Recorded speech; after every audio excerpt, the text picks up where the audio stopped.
नमस्कार दर्शक बंधु बहुत प्लॉट विजिट करने को जाइए आपंकर ओडिशार विभिन्न जिले में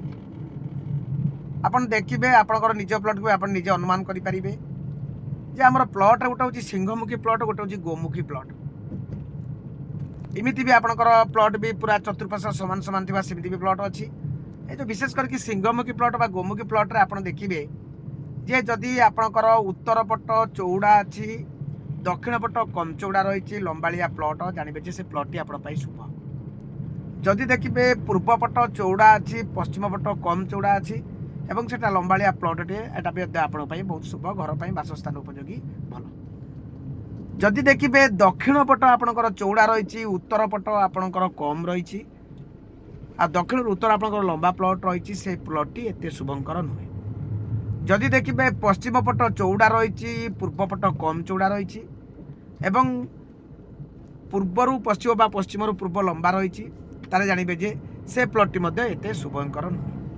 तेणु तापाई प्रतिकार आवश्यक प्रतिकार करके से प्लॉट रे आपण घर बा गृह करेंगे। दर्शक बंधु आपण प्लॉट जमीती थाऊ आप 3 कोणिया थाऊ आपंकर 4 कोणिया थाऊ 5 कोणिया थाऊ आपंकर सिंहमुखी थाऊ गोमुखी थाऊ आपंकर विदिशा प्लॉट थाऊ जहाँ भी थाऊ आपण जितेबाला घर करेंगे आपण घर को चतुर्बा चौदिग समान रखी घर करेंगे अर्थात आपणकर दैर्घ्य प्रस्थ आपको आप समान रखिए